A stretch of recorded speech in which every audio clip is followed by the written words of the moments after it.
Parte 2. Os hábitos de organizações bem-sucedidas. Capítulo 4. Hábitos angulares ou a balada de Paul O'Neill. Quais hábitos importam mais?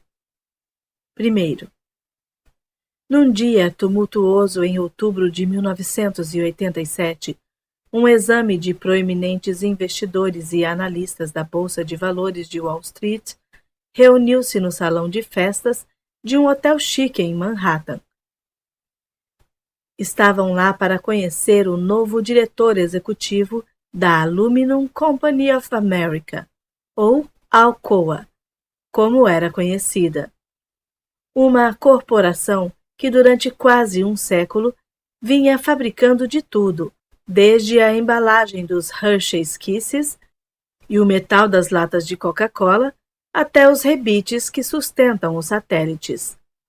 O fundador da Alcoa inventara o processo de fundição de alumínio um século antes, e desde então a empresa se tornara uma das maiores do planeta. Muitas das pessoas na plateia tinham investido milhões em ações da Alcoa e recebido um retorno constante. No ano anterior, porém, os investidores haviam começado a resmungar. Os dirigentes da Alcoa tinham dado um passo em falso atrás do outro, tentando expandir insensatamente com a criação de novas linhas de produtos, enquanto concorrentes roubavam seus clientes e lucros. Assim, houve um senso de alívio palpável quando a diretoria da Alcoa anunciou que era hora de uma nova liderança. Esse alívio, no entanto, transformou-se em apreensão quando a escolha foi anunciada. O novo diretor executivo seria um ex-burocrata do governo chamado Paul O'Neill. Muita gente em Wall Street jamais tinha ouvido falar dele. Quando a Alcoa marcou essa recepção no salão de festas em Manhattan, todos os principais investidores pediram um convite. Uns poucos minutos antes do meio-dia, O'Neill subiu ao palco. Ele tinha 51 anos. Era um homem aprumado, vestindo um terno cinza de risca de giz e uma gravata vermelha. Seus cabelos eram brancos e sua postura ereta lembrava a de um militar. Ele subiu os degraus depressa e deu um sorriso caloroso. Parecia digno, sólido, confiante, como um executivo-chefe. Então, ele abriu a boca. Quero falar com vocês sobre segurança no trabalho, ele disse. Todo ano, vários funcionários da Alcoa sofrem ferimentos tão graves que perdem um dia de trabalho. Nosso histórico de segurança é melhor do que a média da mão de obra americana, principalmente levando em conta que nossos empregados trabalham com metais a 1.500 graus e máquinas capazes de arrancar o braço de um homem. Mas ainda não é suficiente. Pretendo fazer da Alcoa a empresa mais segura dos Estados Unidos. Minha meta é um índice zero de acidentes. A plateia ficou confusa. Estas reuniões geralmente seguiam um roteiro previsível. Um novo diretor executivo começava se apresentando. Fazia uma falsa piada autodepreciativa, algo sobre como ele passara o curso inteiro da Harvard Business School dormindo, e depois prometia alavancar os lucros e baixar os custos. Em seguida, vinha uma severa crítica aos impostos, às normas comerciais e, às vezes, com um fervor que sugeria experiência em primeira mão no tribunal de divórcio aos advogados. Por fim, o discurso terminava com uma enxurrada de palavras da moda: sinergia, proativo e coopetição. E neste momento, todos podiam voltar para seus escritórios, novamente confiantes de que o capitalismo estava salvo por mais um dia. O'Neill não dissera nada sobre lucros. Não mencionou impostos. Não falou de usar alinhamento para obter uma vantagem de mercado sinérgica infalível. Até onde as pessoas na plateia sabiam, a julgar por aquele papo sobre segurança no trabalho, O'Neill talvez fosse a favor da pró-regulamentação. Era uma perspectiva apavorante. Agora, antes de prosseguir, disse O'Neill, quero apontar as saídas de emergência deste recinto. Ele indicou com um gesto a parte de trás do salão de festas. Há 2 portas nos fundos, e no caso improvável de um incêndio ou outra emergência, vocês devem sair calmamente, descer as escadas até o saguão e deixar o prédio. Silêncio. O único som era o zumbido do trânsito pelas janelas. Segurança? Saídas de incêndio? Aquilo era uma piada? Um certo investidor na plateia sabia que O'Neill estivera em Washington, D.C., durante os anos 1960. Esse cara deve ter tomado um monte de drogas, ele pensou. Por fim, alguém levantou a mão e perguntou sobre inventários na divisão aeroespacial. Outro perguntou sobre os coeficientes de capital da empresa. Não tenho certeza de que vocês me ouviram, disse O'Neill. Se vocês querem entender a situação da Alcoa, precisam olhar os números de segurança dos nossos locais de trabalho. Se diminuirmos nossos índices de acidentes, não será devido a um esforço motivacional ou às baboseiras que às vezes vocês ouvem de outros diretores executivos. Será porque os indivíduos desta empresa concordaram em se tornar parte de algo importante. Dedicaram-se a criar um hábito de excelência.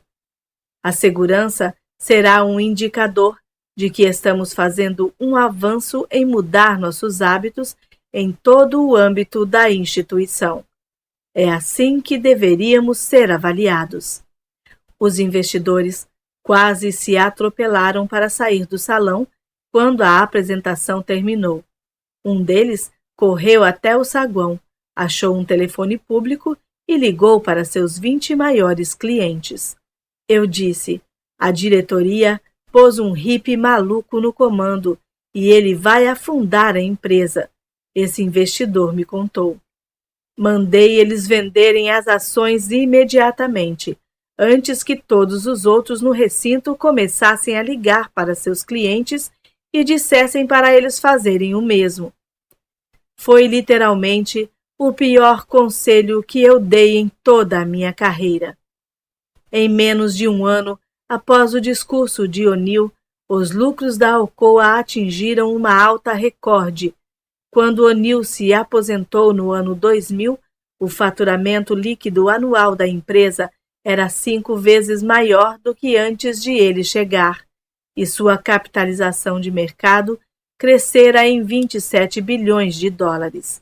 Alguém que investiu $1 milhão na Alcoa no dia em que O'Neill foi contratado teria ganhado outro $1 milhão em dividendos enquanto ele liderava a empresa, e o valor das suas ações seria 5 vezes maior quando ele partisse. Além disso, todo esse crescimento aconteceu enquanto a Alcoa se tornava uma das empresas mais seguras do mundo. Antes da chegada de O'Neill, quase todas as usinas da Alcoa tinham no mínimo um acidente por semana. Uma vez que seu plano de segurança foi implementado, algumas unidades passaram anos sem que um único empregado perdesse um dia de trabalho devido a um acidente. O índice de acidentes no trabalho caiu para 1/20 da média dos Estados Unidos. Então, como O'Neill transformou uma das maiores, mais antiquadas e mais potencialmente perigosas empresas do país numa máquina de lucros e um bastião da segurança, atacando um único hábito e então observando as mudanças se espalharem por toda a organização. Eu sabia que precisava transformar a Alcoa, O'Neill me disse. Mas você não pode mandar as pessoas mudarem. Não é assim que o cérebro funciona. Por isso, decidi que era melhor começar enfocando uma única coisa. Se eu pudesse começar desmanchando os hábitos relacionados a uma única coisa, isso se alastraria pela empresa toda. O'Neill acreditava que alguns hábitos têm o poder de iniciar uma reação em cadeia, mudando outros hábitos conforme eles avançavam através de uma organização. Ou seja, alguns hábitos são mais importantes que outros na reformulação de empresas e vidas. Estes são os hábitos angulares, e eles podem influenciar o modo como as pessoas trabalham, comem, se divertem, vivem, gastam e se comunicam.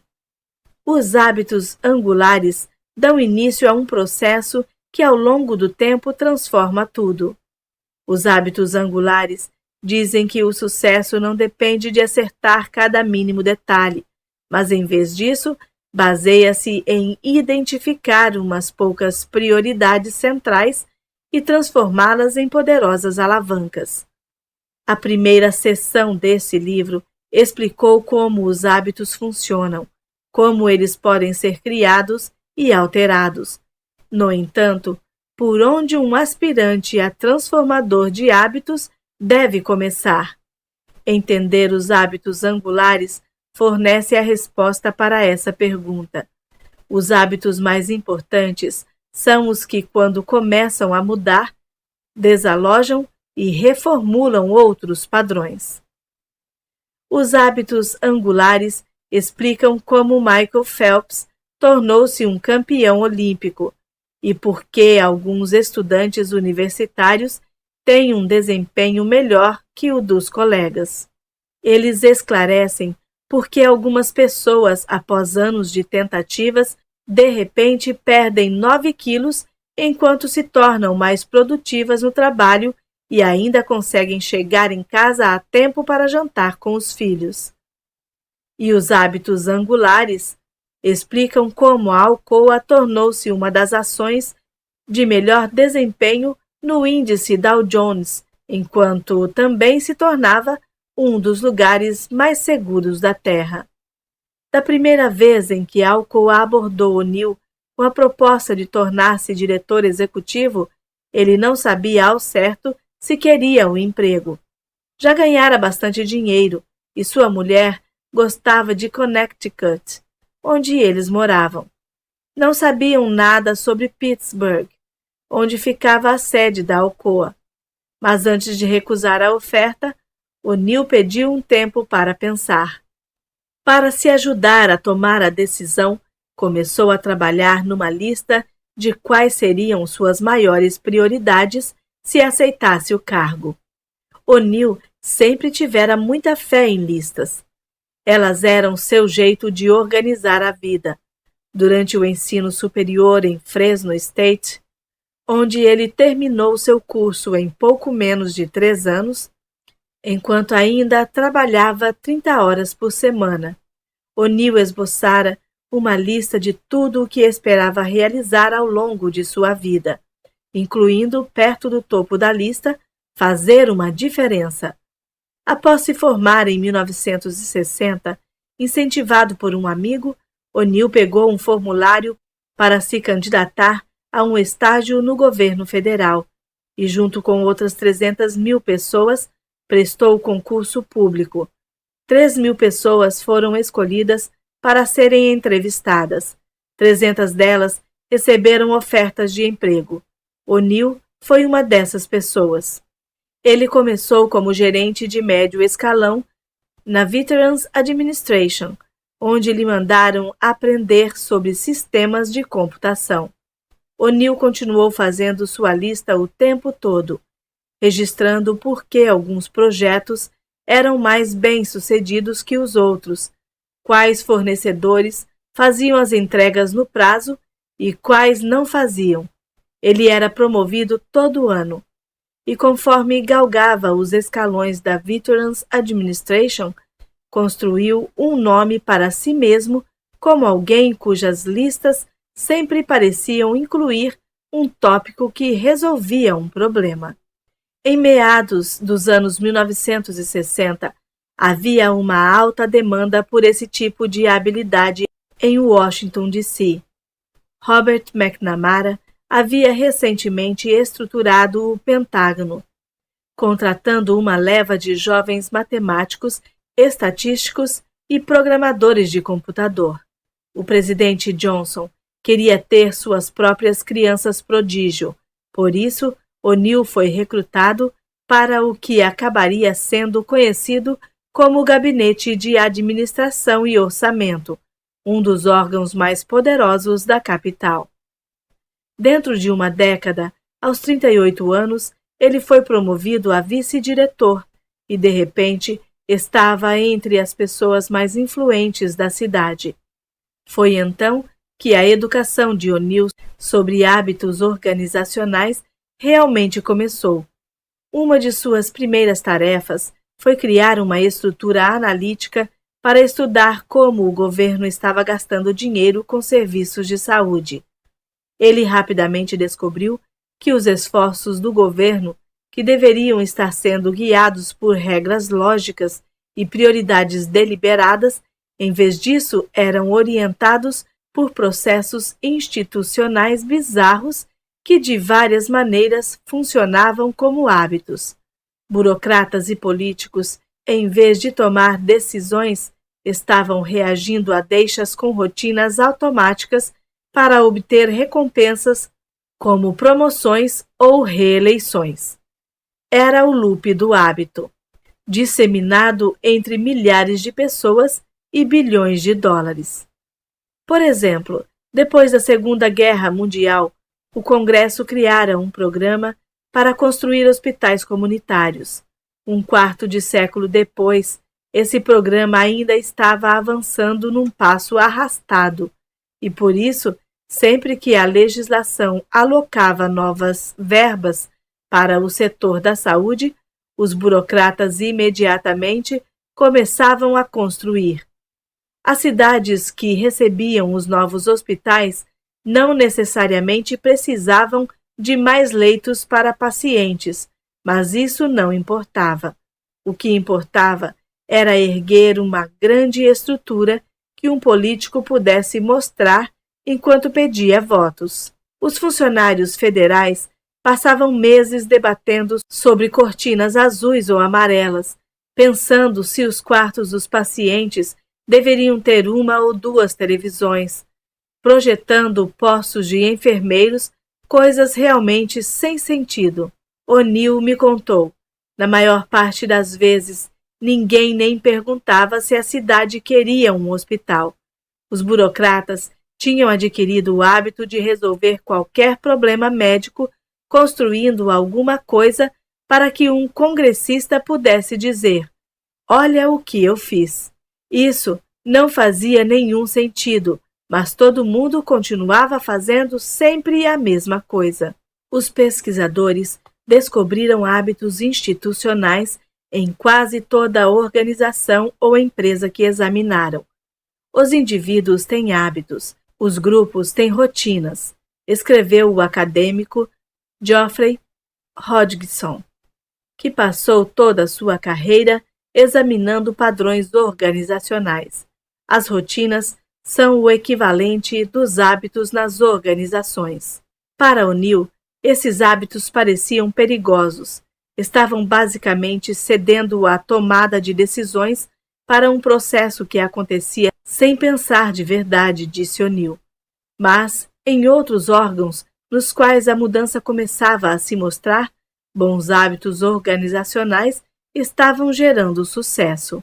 Alguns departamentos da NASA, por exemplo, estavam fazendo uma reforma interna, deliberadamente instituindo rotinas organizacionais que incentivavam os engenheiros a correr mais riscos. Quando foguetes não tripulados explodiam no lançamento, os chefes de departamento batiam palmas para que todos soubessem que sua divisão tentara e falhara, mas pelo menos tentara. Chegou um ponto em que o centro de controle enchia-se de aplauso toda vez que alguma coisa cara explodia. Aquilo tornou-se um hábito organizacional, ou pensemos na Environmental Protection Agency, EPA, a Agência de Proteção Ambiental, que foi criada em 1970.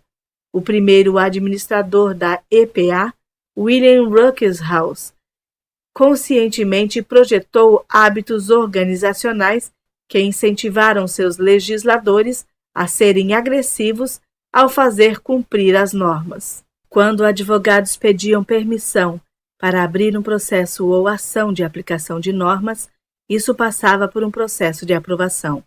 A resposta era uma autorização para prosseguir. A mensagem era clara. Na EPA, a agressividade é recompensada.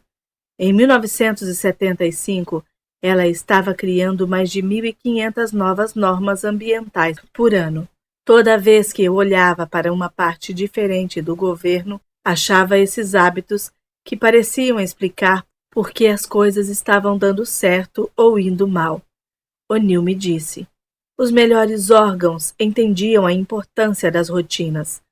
Os piores eram liderados por pessoas que jamais pensavam sobre isso e depois se perguntavam por que ninguém obedecia às suas ordens. Em 1977, após 16 anos em Washington, D.C., O'Neill decidiu que era a hora de partir. Estava trabalhando 15 horas por dia, 7 dias por semana. A sua mulher estava cansada de criar 4 filhos sozinha. O'Neill renunciou ao cargo e conseguiu um emprego na International Paper, a maior empresa de celulose e papel do mundo. Ele acabou se tornando o presidente. Àquela altura, alguns de seus velhos amigos do governo estavam na diretoria da Alcoa. Quando a empresa precisou de um novo executivo-chefe, eles pensaram em O'Neill.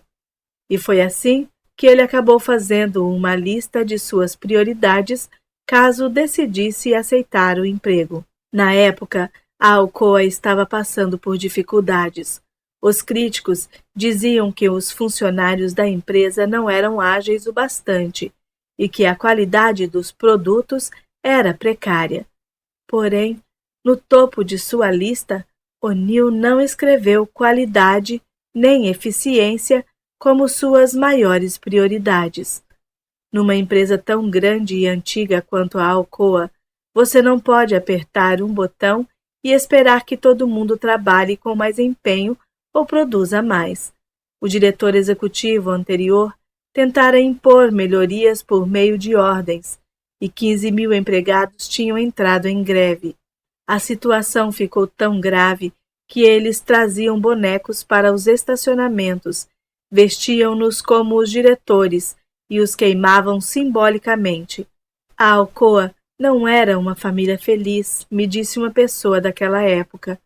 Era mais como a família Manson, mas com o adicional do metal fundido.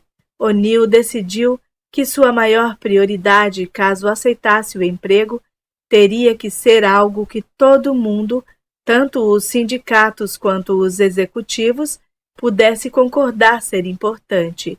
Ele precisava de um foco capaz de unir as pessoas, algo que lhe desse o poder de mudar o jeito como elas trabalhavam e se comunicavam. Pensei no básico, ele me disse. Todos merecem sair do trabalho tão ilesos quanto chegaram, certo? Ninguém deveria ter medo de morrer sustentando a família. Foi nisso que eu decidi me focar, em mudar os hábitos de segurança de todo o mundo. No topo de sua lista, O'Neill escreveu segurança e traçou uma meta audaciosa: índice 0 de acidentes. E não era 0 acidentes em fábricas, era 0 acidentes e ponto final. Esse seria seu compromisso, custasse o que custasse. O'Neill decidiu aceitar o emprego. Estou muito feliz de estar aqui, O'Neill disse a uma sala cheia de funcionários numa fundição no Tennessee, uns poucos meses após ser contratado. Nem tudo tinha corrido bem. Wall Street estava em pânico. Os sindicatos estavam receosos. Alguns dos vice-presidentes da Alcoa estavam ofendidos por não terem sido cogitados para o cargo máximo. E O'Neill continuava falando sobre segurança no trabalho. Terei prazer em negociar com vocês sobre qualquer coisa, disse O'Neill. Ele estava fazendo um tour pelas usinas da Alcoa nos Estados Unidos e depois visitaria as instalações da empresa em outros 31 países. Há mais uma coisa que nunca vou negociar com vocês, e essa coisa é a segurança. Não quero que vocês digam que algum dia não tomamos todas as providências para garantir que as pessoas não se machucassem. Se vocês quiserem discutir comigo a esse respeito, vão perder. O aspecto brilhante dessa abordagem era que ninguém, é claro, queria discutir com O'Neill sobre segurança no trabalho. Os sindicatos vinham lutando por melhores normas de segurança havia anos. A diretoria também não queria discutir sobre isso, já que os ferimentos significavam perda de produtividade e baixa motivação. O que a maioria das pessoas não percebia, no entanto, era que o plano de O'Neill de alcançar um índice zero de acidentes deu início ao realinhamento mais radical da história da Alcoa. O'Neill acreditava que o segredo para proteger os funcionários da Alcoa era entender por que os acidentes aconteciam em primeiro lugar. E para entender por que os acidentes aconteciam, era preciso estudar como o processo de fabricação estava dando errado. Para entender como as coisas estavam dando errado, era preciso contratar pessoas que pudessem educar os funcionários sobre controle de qualidade e os processos de trabalho mais eficientes, para que fosse mais fácil fazer tudo do jeito certo, já que um trabalho correto também é um trabalho mais seguro. Em outras palavras, para proteger os funcionários, a Alcoa precisava se tornar a melhor e mais eficiente empresa de alumínio da Terra. O plano de segurança de O'Neill, basicamente, era moldado no loop do hábito. Ele identificou uma deixa simples, o empregado ferido. Então instituiu uma rotina automática. Cada vez que alguém se acidentasse, o presidente da unidade tinha que reportar o acidente para O'Neill em até 24 horas e apresentar um plano para garantir que o acidente nunca mais acontecesse. E havia uma recompensa. As únicas pessoas que seriam promovidas eram aquelas que adotavam o sistema. Os presidentes de unidade eram pessoas ocupadas. Para contatar O'Neill dentro de 24 horas após um acidente, precisavam ficar sabendo do acidente por intermédio de seus vice-presidentes, assim que ele ocorresse. Por isso, os vice-presidentes precisavam estar em contato constante com os supervisores, e os supervisores precisavam fazer com que os funcionários dessem avisos logo que detectassem um problema e deixassem por perto uma lista de sugestões para que, quando o vice-presidente pedisse um plano, já houvesse uma caixa de ideias cheia de possibilidades. Para fazer tudo isso acontecer, cada unidade precisava criar um novo sistema de comunicação que facilitasse ao funcionário de cargo mais inferior levar uma ideia ao executivo do mais alto escalão o mais rápido possível. Quase tudo na rígida hierarquia da empresa precisou mudar para se adequar ao programa de segurança de O'Neill. Ele estava formando novos hábitos corporativos. 2 ou 3 anos atrás, eu estava na minha sala olhando pela janela para a ponte de Ninth Street.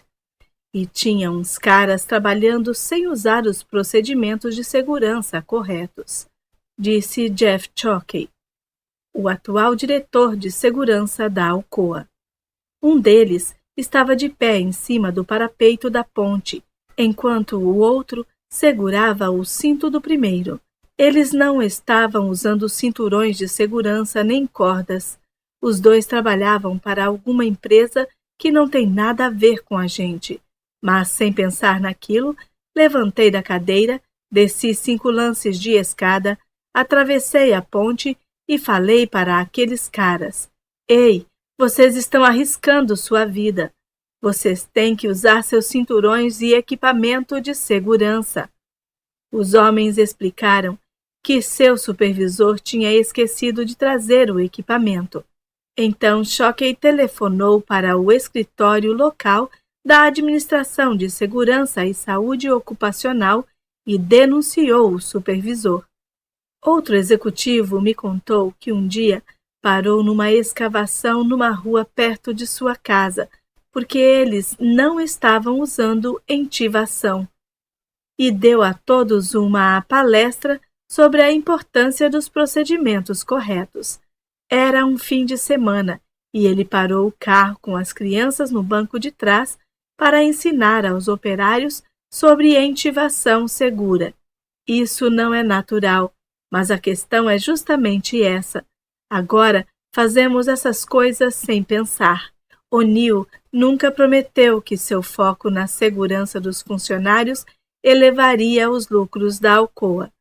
No entanto, conforme suas novas rotinas foram se espalhando por toda a organização, os custos baixaram, a qualidade subiu e a produtividade disparou. Se o metal fundido estava ferindo funcionários quando respingava, então o sistema de derramamento foi redesenhado, o que levou a menos acidentes. Isso também gerou economia, pois a Alcoa perdia menos matéria-prima com respingos. Se uma máquina quebrava constantemente, ela era substituída, o que significava um menor risco de que uma engrenagem quebrada prendesse o braço de um funcionário. Isso também significava produtos de maior qualidade, pois, como a Alcoa descobriu, defeitos de equipamentos era uma das principais causas de deficiência na qualidade do alumínio. Pesquisadores também descobriram dinâmicas semelhantes em dezenas de outros cenários, inclusive vidas individuais. Pensemos, por exemplo, em estudos da década passada investigando os impactos dos exercícios nas rotinas diárias. Quando as pessoas começam a fazer exercícios habitualmente, mesmo com uma frequência baixa, como uma vez por semana, elas começam a mudar outros padrões não relacionados em suas vidas, muitas vezes sem saber disso. Tipicamente, pessoas que fazem exercícios começam a se alimentar melhor e se tornar mais produtivas no trabalho. Elas fumam menos e demonstram mais paciência com colegas e familiares. Usam seus cartões de crédito com menos frequência e afirmam sentir menos estresse. O motivo não é totalmente claro, mas para muitas pessoas, o exercício é um hábito angular que deflagra mudanças disseminadas. O exercício transborda para outras áreas, disse James Prochaska, um pesquisador da Universidade de Rhode Island. Há algo nele que facilita os outros hábitos. Estudos documentaram que famílias com o hábito de jantar juntas parecem educar crianças com melhor aptidão para as lições de casa, melhores notas, maior controle emocional e mais confiança. Arrumar a cama toda manhã é correlacionado com uma produtividade melhor, uma maior sensação de bem-estar e maior aptidão para se manter dentro do orçamento. Não que uma refeição em família ou uma casa arrumada cause melhores notas ou menos despesas supérfluas, mas de algum modo essas mudanças iniciais deflagram reações em cadeia que ajudam outros bons hábitos a se firmarem. Se você se focar em mudar ou cultivar hábitos angulares, pode gerar mudanças disseminadas. No entanto, identificar hábitos angulares é de uma tarefa complicada. Para encontrá-los, você tem que saber onde procurar. Detectar hábitos angulares significa buscar certas características. Os hábitos angulares proporcionam aquilo que é conhecido na literatura acadêmica como pequenas vitórias. Eles ajudam outros hábitos a prosperar, criando novas estruturas e estabelecem culturas onde a mudança se torna contagiosa. Mas como O'Neill e inúmeras outras pessoas descobriram, vencer o hiato entre entender esses princípios e colocá-los em uso exige uma certa engenhosidade. Segundo, quando o despertador de Michael Phelps tocou às 6h30 da manhã de 13 de agosto de 2008, ele saiu de sua cama na Vila Olímpica de Pequim e caiu direto na sua rotina. Vestiu uma calça de moletom e foi tomar o café da manhã. Ele já ganhara 3 medalhas de ouro naquela mesma semana, somando 9 ao todo em sua carreira, e tinha 2 provas naquele dia. Às 7 da manhã, ele estava no refeitório, comendo sua refeição normal de dias de prova: ovos, aveia e 4 milkshakes energéticos. As primeiras das mais de 6.000 calorias que ele consumiria ao longo das 16 horas seguintes. A primeira prova de Phelps, os 200 metros borboleta, sua prova mais forte, estava marcada para as 10 horas. 2 horas antes do disparo da pistola de largada, ele deu início à sua série rotineira de alongamentos, começando com os braços, depois as costas, depois descendo até os tornozelos, que eram tão flexíveis que podiam se esticar mais de 90 graus, mais que uma bailarina nas pontas dos pés. Às 8h30, ele entrou na piscina e começou sua primeira volta de aquecimento, 800 metros em estilo misto, seguidos de 600 metros de pernadas, 400 metros puxando uma boia entre as pernas, 200 metros de exercício de braçadas e uma série de sprints de 25 metros para elevar o batimento cardíaco. O aquecimento levou exatamente 45 minutos. Às 9h15, ele saiu da piscina, começou a se espremer para entrar em seu LZR Racer, um maiô tão apertado que eram necessários 20 minutos puxando para vesti-lo. Então, pôs fones de ouvido, deu play na sessão de hip-hop que ouvia antes de cada prova e ficou esperando. Phelps começara a nadar aos 7 anos, para gastar parte da energia que estava deixando sua mãe e seus professores malucos, quando um treinador de natação local, chamado Bob Bowman, viu o torso comprido de Phelps, as mãos grandes e pernas relativamente curtas, que ofereciam menos resistência na água. Percebeu que ele podia se tornar um campeão. Porém, Phelps era emotivo. Tinha dificuldade de se acalmar antes das provas. Seus pais estavam se divorciando e não era fácil para ele lidar com o estresse. Bowman comprou um livro de exercícios de relaxamento e pediu que a mãe de Phelps os lesse para ele em voz alta toda noite. O livro continha um roteiro. Feche seu punho direito bem apertado e depois solte. Imagine a tensão se dissipando, que tensionava e relaxava cada parte do corpo de Phelps antes de ele cair no sono. Bowman acreditava que para um nadador o segredo da vitória era criar as rotinas certas. Ele sabia que Phelps tinha o físico perfeito para a piscina. Dito isso, todo mundo que acaba competindo numa Olimpíada tem uma musculatura perfeita. Bowman também percebeu que Phelps, mesmo numa idade tão precoce, tinha uma capacidade para a obsessão que fazia dele um atleta ideal. Por outro lado, todos os atletas de elite são obsessivos. O que Bowman podia dar a Phelps, no entanto, e que o distinguiria de outros competidores, eram hábitos que fizessem dele o nadador mentalmente mais forte na piscina. Ele não precisava controlar cada aspecto da vida de Phelps. Só o que precisava era focar em uns poucos hábitos que não tinham nada a ver com natação e tudo a ver com criar a mentalidade correta. Ele concebeu uma série de comportamentos que Phelps podia usar para ficar calmo e focado antes de cada prova.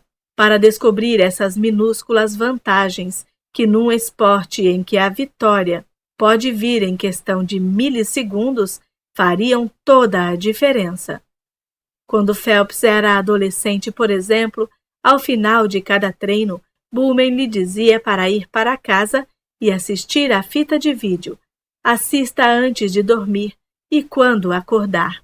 A fita de vídeo não era real.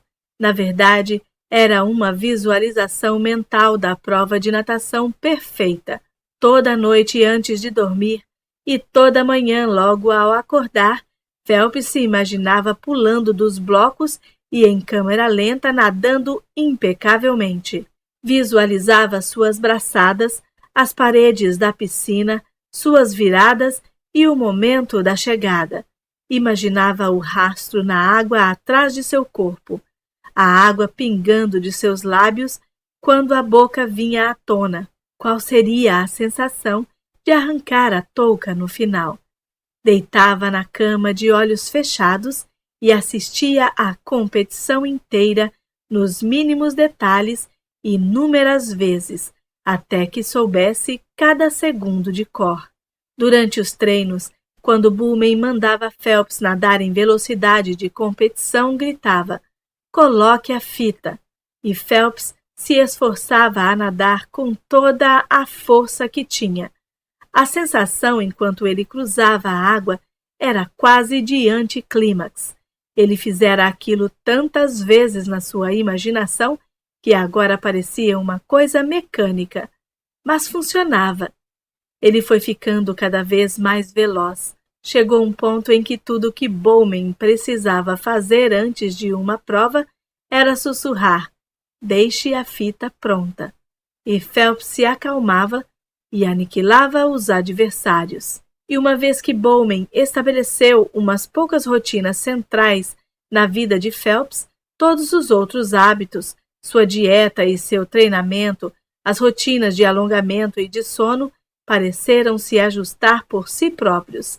No cerne de por que esses hábitos eram tão eficazes, porque funcionavam como hábitos regulares, estava algo conhecido na literatura acadêmica como uma pequena vitória. As pequenas vitórias são exatamente o que parecem ser e são parte de como os hábitos angulares geram mudanças disseminadas.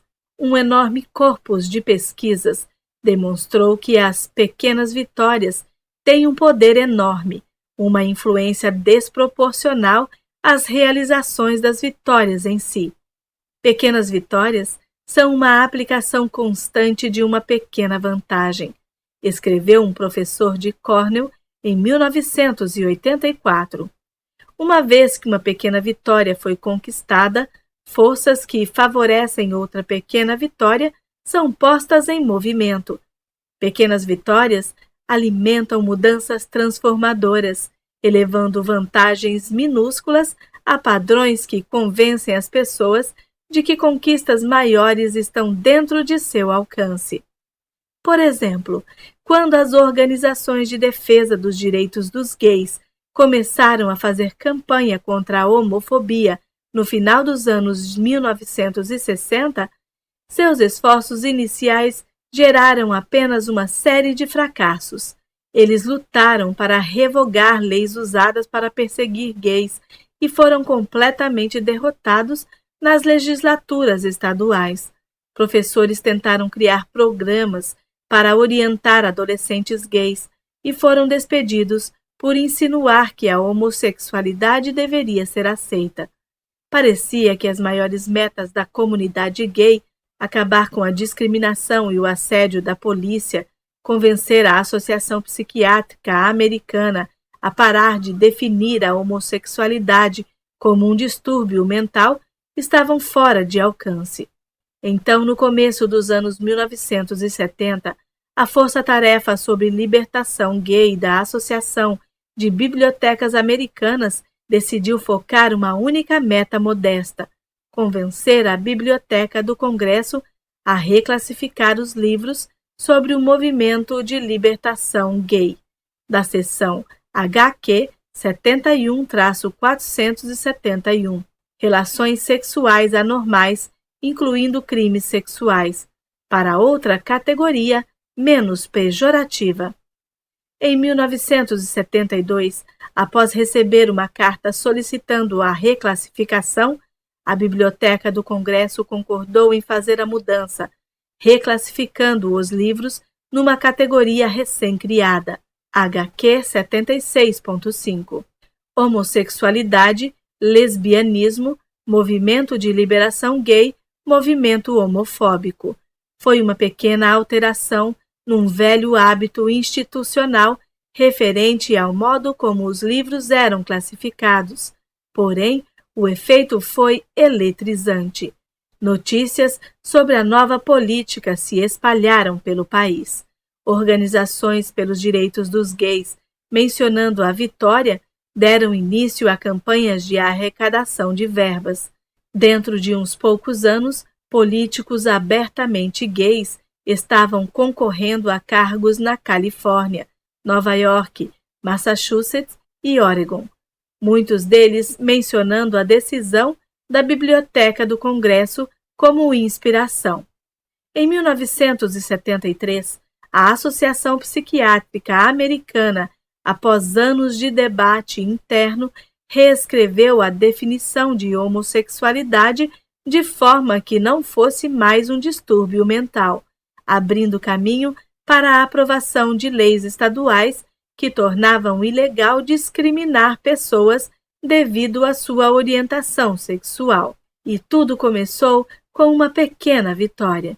As pequenas vitórias não se combinam de forma clara, linear, serial, com cada passo sendo um passo demonstrável rumo a algum objetivo pré-definido, escreveu Carl Weick, um proeminente psicólogo organizacional.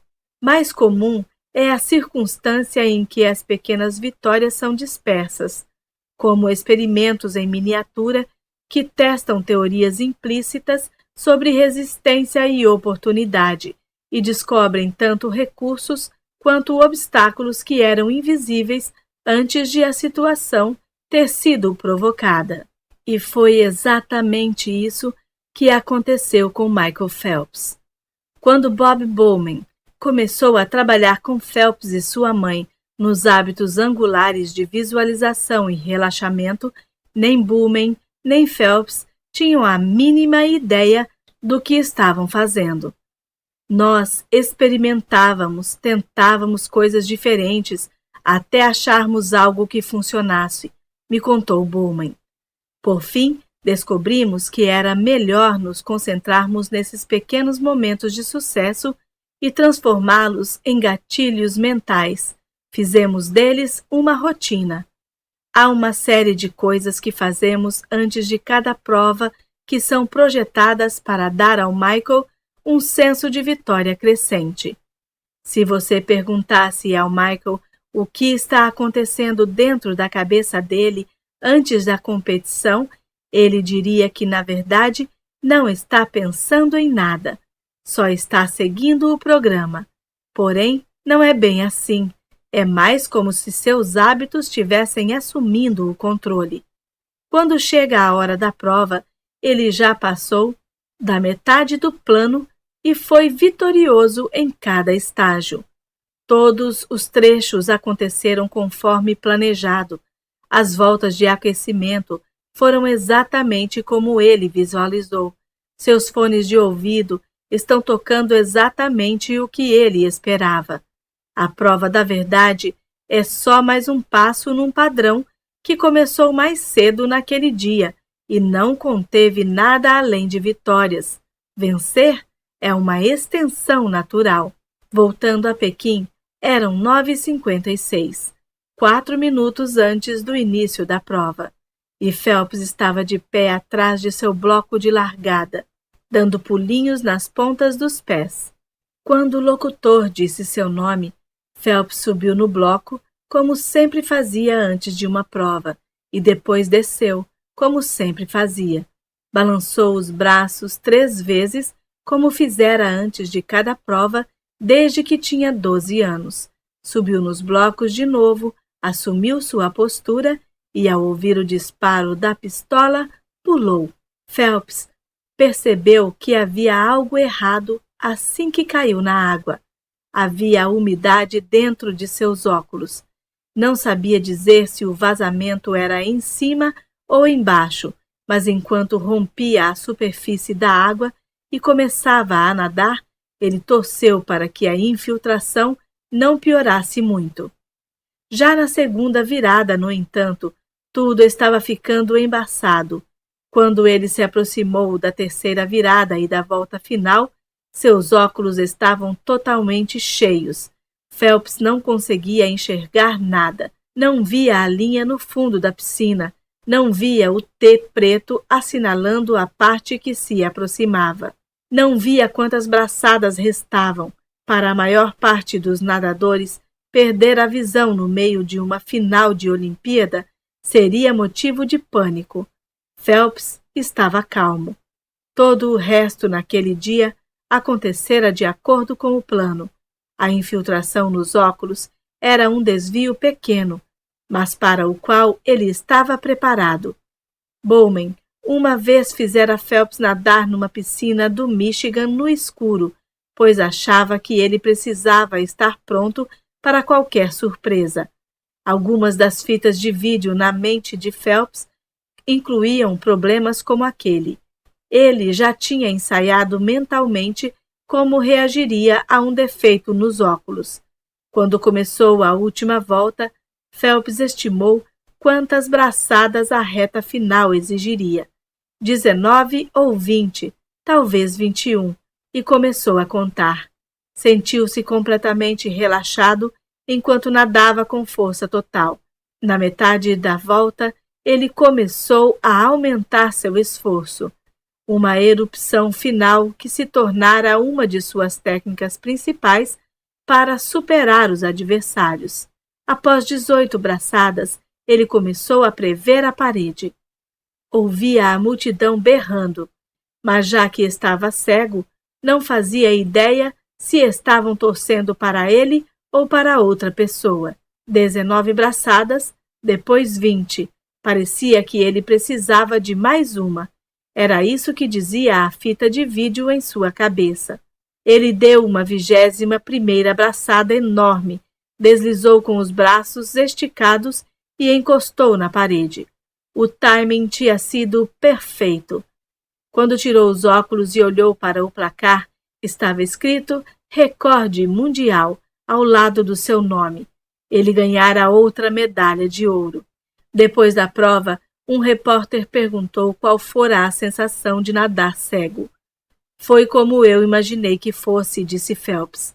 Foi uma vitória a mais numa vida inteira cheia de pequenas vitórias. 6 meses depois que Paul O'Neill se tornou diretor executivo da Alcoa, recebeu um telefonema no meio da noite.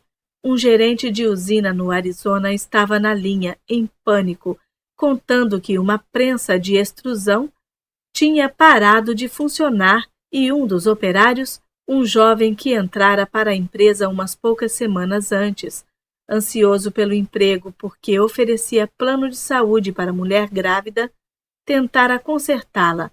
Ele pulara por cima de uma mureta de segurança amarela que ficava ao redor da prensa e atravessara o poço. Havia um pedaço de alumínio entalado na dobradiça de um braço basculante de quase 2 metros. O rapaz puxou o pedaço de alumínio e o removeu. A máquina foi consertada. Atrás dele, o braço reiniciou seu movimento em arco, oscilando em direção à sua cabeça. Quando o atingiu, o braço esmagou seu crânio. Ele morreu na mesma hora. 14 horas depois, O'Neill convocou todos os executivos da usina. assim como os dirigentes da Alcoa em Pittsburgh, para uma reunião de emergência. Durante a maior parte do dia, eles recriaram minuciosamente o acidente, usando diagramas e assistindo às fitas de vídeo inúmeras vezes. Identificaram dezenas de erros que tinham contribuído para a morte, inclusive 2 gerentes que tinham visto o homem pular por cima da barreira, mas não o impediram. Um programa de treinamento que não enfatizara para o homem que ele não seria culpado por uma quebra de equipamento. Falta de instrução de que ele devia procurar um gerente antes de tentar um conserto. E a ausência de sensores que desligassem a máquina automaticamente quando alguém entrasse no poço. Nós matamos esse homem. Um O'Neill de rosto soturno disse para o grupo. É uma falha na minha liderança. Eu causei essa morte. E é falha de todos vocês na cadeia de comando. Os executivos no recinto ficaram desconcertados. Um acidente trágico acontecera. É claro, porém, acidentes trágicos faziam parte da vida na Alcoa. Era uma empresa enorme, com empregados que lidavam com metal incandescente e máquinas perigosas. Paul viera de fora, e havia muito ceticismo quando ele falava de segurança, disse Bill O'Hare, um executivo do alto escalão. Achamos que aquilo ia durar umas semanas, e então ele ia começar a focar outra coisa, mas aquela reunião realmente deixou todo mundo abalado. Ele estava levando aquilo a sério, tão a sério que passava noites acordado, preocupado com um empregado que ele nunca tinha visto. Foi então que as coisas começaram a mudar. Uma semana depois daquela reunião, todas as grades de segurança da Alcoa tinham sido repintadas de amarelo brilhante e novas políticas tinham sido redigidas. Os gerentes disseram aos empregados que não tivessem receio de sugerir uma manutenção proativa, e as regras foram esclarecidas para que ninguém tentasse consertos arriscados. Essa nova vigilância resultou numa notável diminuição a curto prazo do índice de lesões. A Alcoa viveu uma pequena vitória. Então, O'Neill deu o bote. Quero parabenizar a todos por reduzir o número de acidentes, mesmo por apenas 2 semanas. Ele escreveu num memorando que passou pela empresa inteira. Não devemos comemorar porque seguimos as regras, nem porque reduzimos um número. Devemos comemorar porque estamos salvando vidas. Os operários fizeram cópias do texto e as grudaram em seus armários. Alguém pintou um mural retratando O'Neill numa das paredes de uma usina de fundição, com uma citação do memorando escrita embaixo. Assim como as rotinas de Michael Phelps não tinham nada a ver com natação e tudo a ver com seu sucesso, também os esforços de O'Neill começaram como uma bola de neve a gerar mudanças que não estavam relacionadas à segurança, mas eram transformações mesmo assim. Eu disse para os operários, se sua gerência não estiver atenta às questões de segurança, então liguem para minha casa. Este é o meu número. O'Neill me disse. Os funcionários começaram a ligar, mas não queriam falar de acidentes. Queriam falar sobre todas essas outras ideias ótimas. A usina da Alcoa, que fabricava revestimento de alumínio para paredes para casas, por exemplo, vinha lutando para se manter havia anos porque os executivos tentavam prever cores populares e, inevitavelmente, apostavam errado.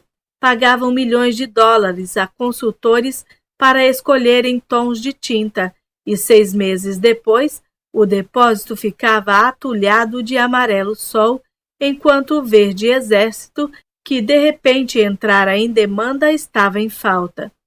Um dia, um empregado de baixo escalão fez uma sugestão que rapidamente chegou aos ouvidos do gerente geral. Se eles agrupassem todas as máquinas de tinta Podiam trocar os pigmentos mais depressa e se tornar mais ágeis para reagir a mudanças na demanda dos clientes. Dentro de um ano, os lucros com revestimento de alumínio para paredes tinham dobrado. As pequenas vitórias que começaram com o foco de O'Neill na segurança criaram um clima em que todos os tipos de novas ideias pipocavam. Descobrimos que esse cara vinha sugerindo essa ideia da tinta fazia uma década, mas não tinha contado para ninguém da gerência, me disse um executivo da Alcoa. Então ele pensou, já que estamos sempre pedindo recomendações de segurança, por que não falar para eles sobre a outra ideia? Foi como se ele tivesse nos dado os números que iam sair na loteria. Terceiro, quando o jovem Paul O'Neill estava trabalhando para o governo e criando uma estrutura para analisar as despesas federais em serviços de saúde, uma das questões mais prementes dos agentes era a mortalidade infantil. Os Estados Unidos, na época, eram um dos países mais ricos do mundo.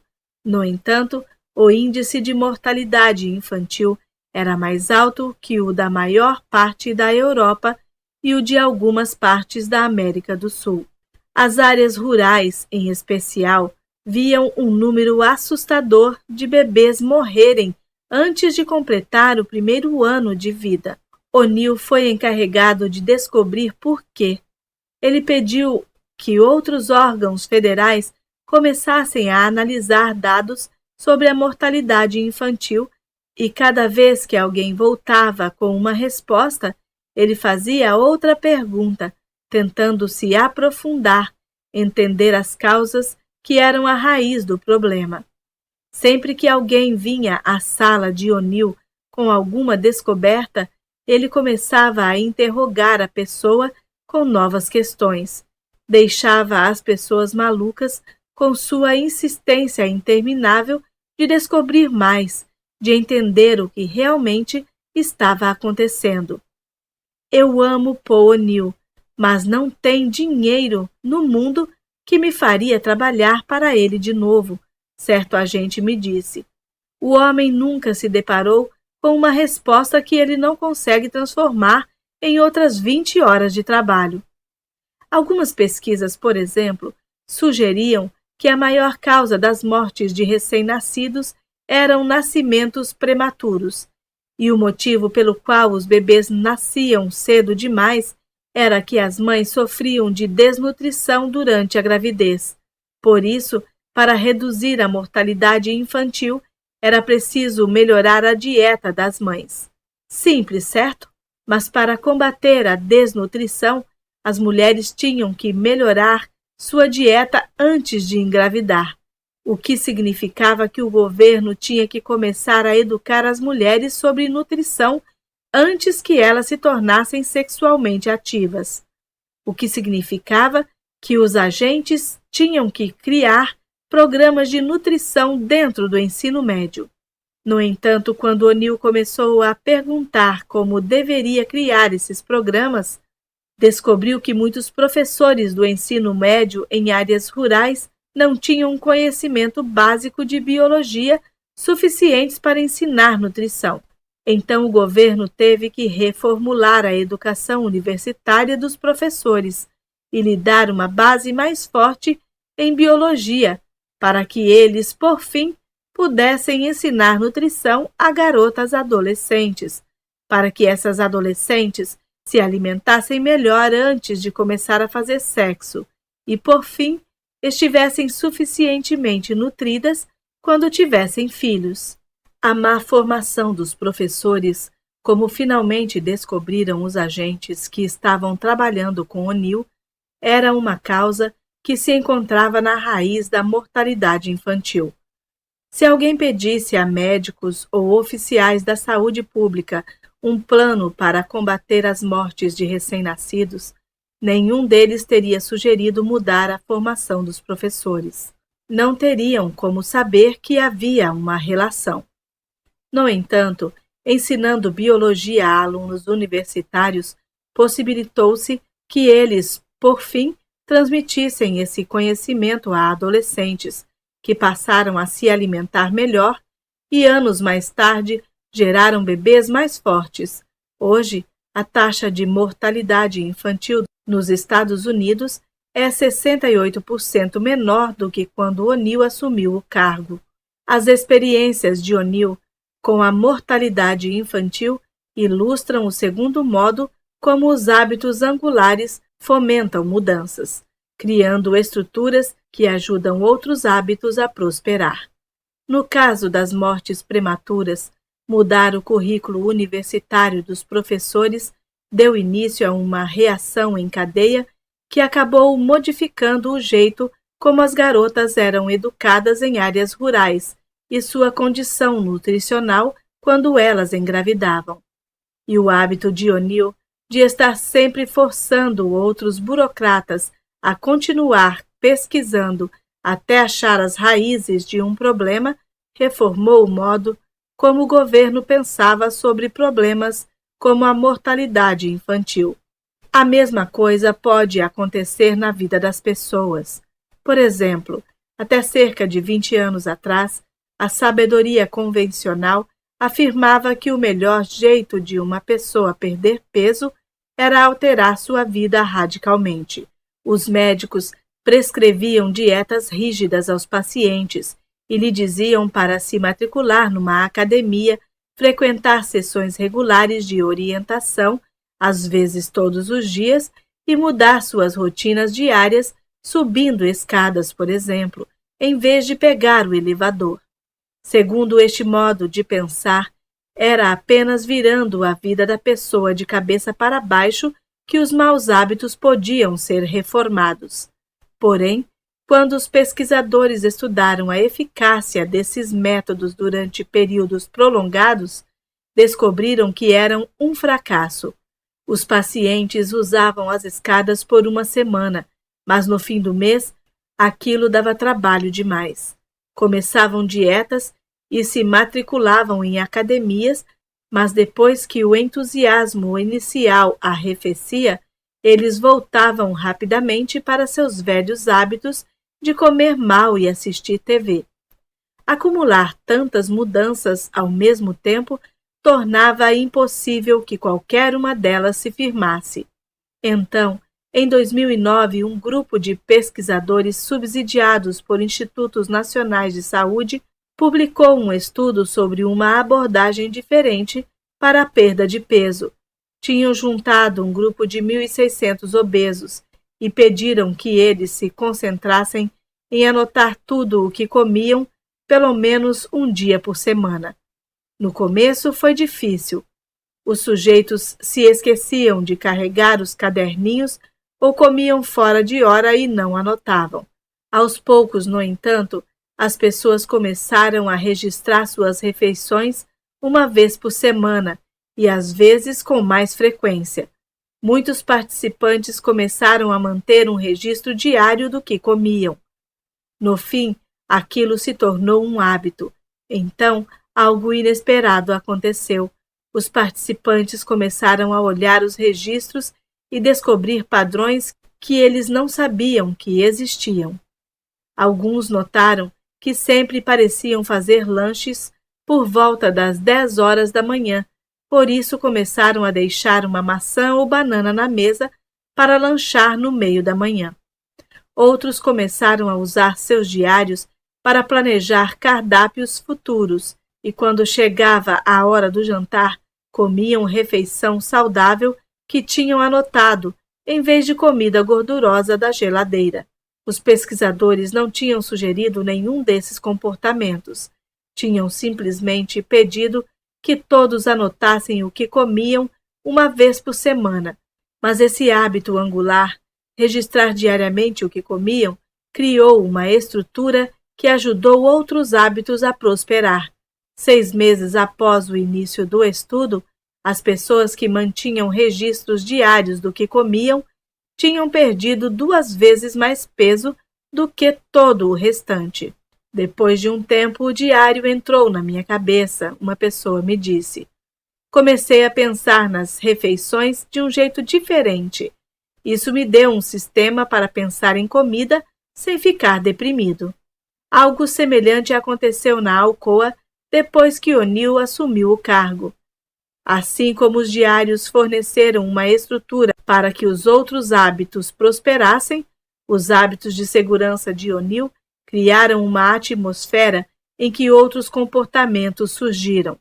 Logo no começo, O'Neill tomou a providência incomum de mandar que os escritórios da Alcoa do mundo inteiro se conectassem numa rede eletrônica.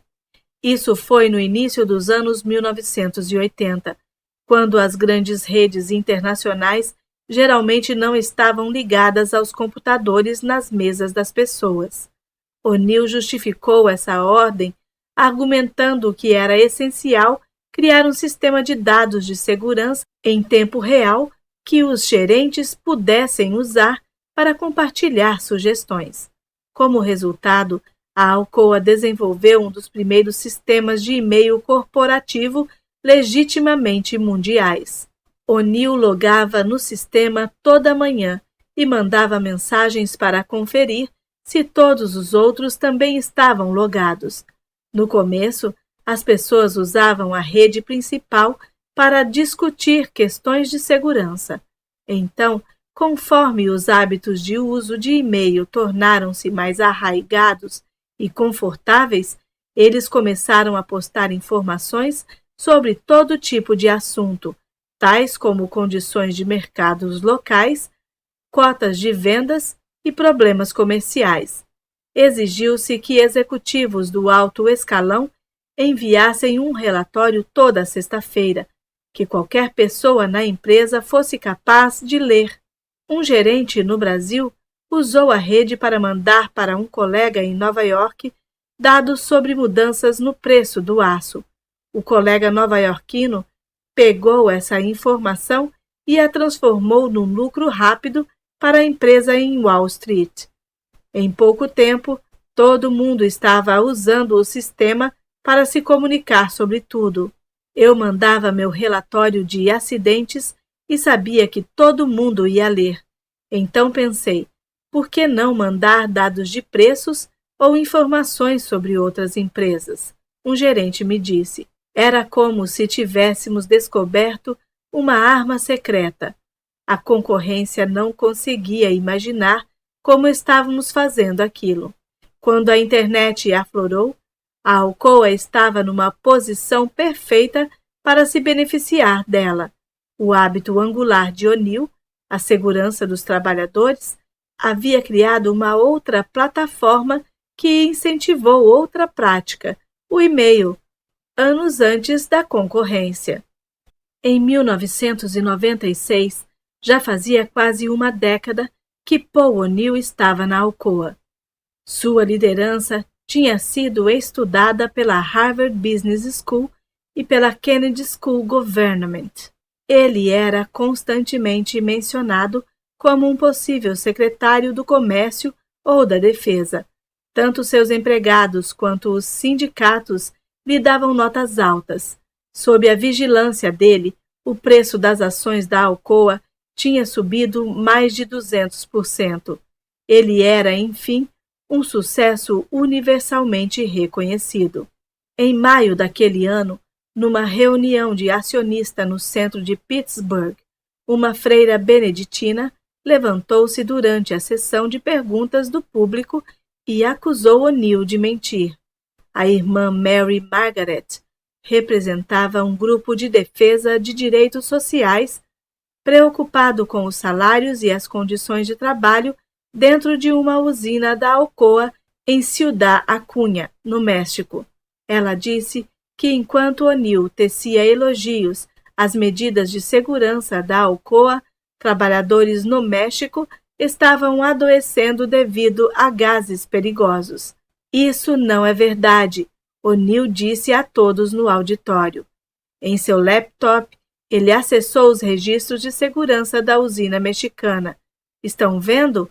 Ele disse, mostrando a todos os elevados índices de segurança, cumprimento de leis ambientais e pesquisas de satisfação de empregados. O executivo encarregado da usina, Robert Barton, Era um dos gerentes mais antigos da Alcoa. Estava na empresa havia décadas e era responsável por algumas de suas maiores parcerias. A freira disse que o público não devia confiar em O'Neill. Ela sentou. Depois da reunião, O'Neill pediu que ela viesse à sua sala. A ordem religiosa da freira possuía 50 ações da Alcoa, e havia meses que eles vinham solicitando uma votação de acionistas sobre uma resolução que repensasse as operações da empresa no México. O'Neill perguntou à irmã Mary se ela tinha estado pessoalmente em alguma das usinas. Ela disse que não. Para se certificar, O'Neill pediu que o diretor de recursos humanos e o conselho geral da empresa fossem ao México para ver o que estava acontecendo. Quando os executivos chegaram, examinaram os relatórios da usina de Acunha e descobriram registros sobre um incidente que nunca tinham sido enviados à sede. Uns poucos meses antes, houvera um acúmulo de emissões de gases dentro de um prédio. Foi uma ocorrência relativamente desimportante. O executivo da usina, Barton, instalara ventiladores para dissipar os gases. As pessoas que haviam adoecido tinham se recuperado completamente dentro de 1 ou 2 dias, mas Barton nunca reportara o problema. Quando os executivos voltaram para Pittsburgh e apresentaram suas descobertas, O'Neill tinha uma dúvida. Bob Barton sabia que as pessoas tinham adoecido? Nós não o encontramos, eles responderam. Mas sim, ficou bem claro que ele sabia. 2 dias depois, Barton foi demitido. Essa saída chocou as pessoas de fora. Barton tinha sido mencionado em artigos como um dos executivos mais valiosos da empresa. Sua partida foi um baque para Joint Ventures Importance. Dentro da Alcoa, no entanto, ninguém ficou surpreso. Aquilo foi visto como uma extensão inevitável da cultura que O'Neill criara. Foi Barton que demitiu a si mesmo. Um de seus colegas me disse: nesse caso, não houve nem escolha. Este é o último modo como os hábitos angulares incentivam uma mudança disseminada, criando culturas em que novos valores se tornam arraigados. Os hábitos angulares tornam escolhas difíceis, como despedir um alto executivo, mas fáceis, porque quando essa pessoa viola a cultura, fica claro que ela precisa ir embora. Às vezes, essas culturas se manifestam em vocabulários especiais, cujo uso passa a ser ele próprio um hábito que define uma organização. Na Alcoa, por exemplo, havia programas essenciais e filosofias de segurança, expressões que serviam como valizes, contendo conversas inteiras sobre prioridades, objetivos e maneiras de pensar. Em outra empresa, talvez tivesse sido difícil demitir alguém que estava lá havia tanto tempo. O'Neill me disse: não foi difícil para mim, era claro o que os nossos valores ditavam. Ele foi demitido porque não relatou o incidente e ninguém mais teve a oportunidade de aprender com ele. Não compartilhar uma oportunidade de aprender é um pecado capital.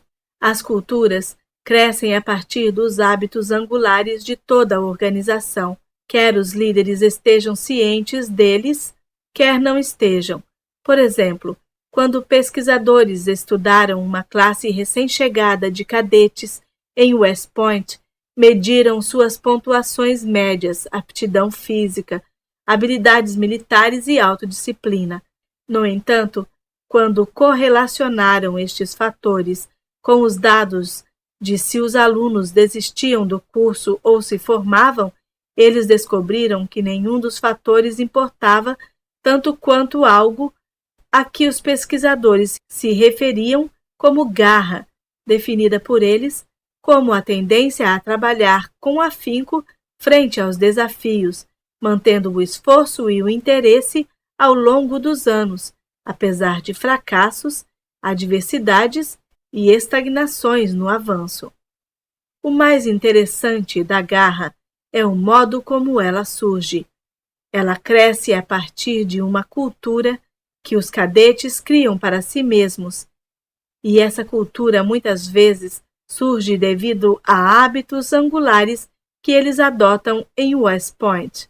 Tem tanta coisa difícil nessa escola, um cadete me disse. Eles chamam o primeiro verão de caserna bestial, porque querem triturar você. Um monte de gente desiste antes de o ano letivo começar. Mas eu achei esse grupo de caras nos primeiros dias aqui, e começamos a fazer essa coisa, em que toda manhã nos reunimos para conferir se todo mundo está se sentindo forte.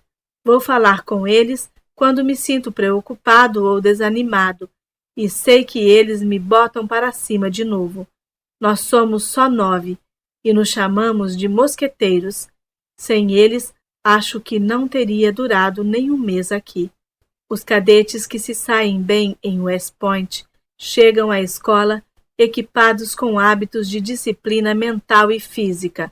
Essas qualidades, no entanto, só podem levá-los até certo ponto. Para ter sucesso, eles precisam de um hábito angular que crie uma cultura, tal como uma reunião diária de amigos com mentalidade semelhante, para lhes ajudar a encontrar a força necessária para superar obstáculos. Hábitos angulares nos transformam criando culturas que deixam claros os valores que no calor de uma decisão difícil ou de um momento de incerteza, talvez acabássemos esquecendo. Em 2000, O'Neill se aposentou da Alcoa e, a pedido do presidente recém-eleito George W. Bush, tornou-se secretário da Fazenda. Deixou o cargo 2 anos depois e hoje passa a maior parte do tempo ensinando hospitais a se focarem na segurança dos trabalhadores e em hábitos angulares que possam baixar os índices de erros médicos, assim como servindo em diversas diretorias corporativas. Empresas e organizações em todo o território americano, no entanto, já adotaram a ideia de usar os hábitos angulares para retransformar locais de trabalho. Na IBM, por exemplo, Lou Gerstner reconstruiu a empresa concentrando-se inicialmente num único hábito angular, as rotinas de pesquisa e vendas da IBM.